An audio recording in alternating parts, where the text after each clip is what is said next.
లావణ్య త్రిపాఠి గారి బర్త్డే సందర్భంగా తీసుకున్నటువంటి ఫొటోస్ అన్నీ కూడా ఇప్పుడు బయటకు వచ్చాయి. సో మరి అందరూ కూడా దేనికోసం వెతుకుతున్నారు? అక్కడ వరుణ్ తేజ్ గారు ఉన్నారు, వాళ్ళ ఫ్యామిలీ ఉంది, లావణ్య త్రిపాఠి ఉంది, కొంతమంది అల్లు ఫ్యామిలీ వాళ్ళు కూడా ఉన్నారు. కానీ చూసే వాళ్ళు ప్రేక్షకులందరూ కూడా వీళ్ళనే కాకుండా ఇంకా ఎవరినో వెతుకుతూ ఉన్నారు. వాళ్ళు ఎవరంటే లావణ్య త్రిపాఠి వరుణ్ తేజ్ గారి కుమారుడు. సో మరి తన ఫోటో ఏదో ఒక ఫోటోలో అయినా కనిపిస్తుందా, తన ఫేస్ని మనం చూస్తామా, ఏ విధంగా ఉన్నాడు, ఎవరి పోలికలు ఉన్నాయి, సో ఈ విధంగా తెలుసుకోవడానికి చాలామంది ఆసక్తికరంగా చూస్తూ ఉన్నారు. ప్రతి ఒక్క ఫోటోని కూడా ప్రతి ఒక్క పాయింట్ని అబ్జర్వ్ చేస్తూ మరీ చూస్తూ ఉన్నారు. కానీ ఫ్యామిలీ అంతా కూడా కలిసి ఆ అబ్బాయి ఫోటో ఎక్కడ కూడా తన ఫేస్ని ఎక్కడ కూడా రివీల్ కాకుండా చాలా చాలా జాగ్రత్తగా మెయింటైన్ చేశారనమాట.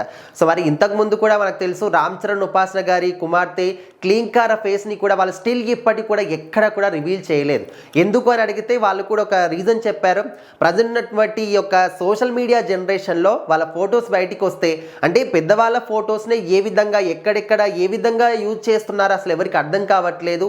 ఇంకా సెలబ్రిటీస్ అన్నప్పుడు ఆ మాత్రం కూడా ఉంటుంది అని చెప్పేసి వాళ్ళు కొన్ని జాగ్రత్తలు తీసుకుంటున్నారు. కోర్టు మేట్లు ఎక్కి మరి పర్మిషన్లు తెచ్చుకుంటూ ఉన్నారు. అంటే వాళ్ళ పర్మిషన్ లేకుండా ఎవరైనా వాళ్ళ వాయిస్ని కానీ ఫొటోస్ని కానీ వీడియోస్ని కానీ యూజ్ చేసుకుంటే అది కూడా అన్వాంటెడ్ వేస్లో యూజ్ చేసుకుంటే వాళ్ళు ఖచ్చితంగా శిక్షార్హులే అవుతారు అని చెప్పేసి కోర్టు నుంచి ఆదేశాలు కూడా తెచ్చుకుంటూ ఉన్నారు. సో అలాంటి క్రమంలో ఇంకా వాళ్ళ పిల్లల ఫోటోలో వాళ్ళకి ఇంకా ఊహ కూడా తెలియదు, సమాజం అంటే ఏంటి తెలియదు, వాళ్ళ ఫీల్డ్ అంటే ఏంటి తెలియదు. సో వాళ్ళ ఫొటోస్ బయటకు వచ్చిన వాటిని అదే విధంగా యూజ్ చేసుకుంటే ఏం చేస్తామని చెప్పేసి వాళ్ళు మాత్రం వాళ్ళ ఫేస్ని రివీల్ చేయకుండా జాగ్రత్తగా మెయింటైన్ చేస్తూ ఉన్నారు. సో మరి ఇక్కడ లావణ్య త్రిపాఠి గారు వరుణ్ తేజ్ గారి కుమారుడు కూడా వాళ్ళ అంటే బర్త్డే సందర్భంగా ఎవరెవరు సెలబ్రిటీస్ వచ్చారు ఏంటి వాళ్ళ ఫొటోస్ అన్నీ కూడా బయటకు వచ్చాయి. కాకపోతే వాళ్ళ కుమారుడి ఫేస్ మాత్రం ఎక్కడ కూడా రివీల్ కాకుండా జాగ్రత్తగా మెయింటైన్ చేశారు. సో కొంత నిరాశ చెందినప్పటికీ కూడా ఖచ్చితంగా వాళ్ళే అని కాదు, సాధారణంగా ఎవరైనా కూడా వాళ్ళ పిల్లల ఫొటోస్ని కానీ ఫేస్ రివీల్ కాకుండా చాలా రోజుల పాటు సీక్రెట్గా మెయింటైన్ చేస్తూ ఉంటారు.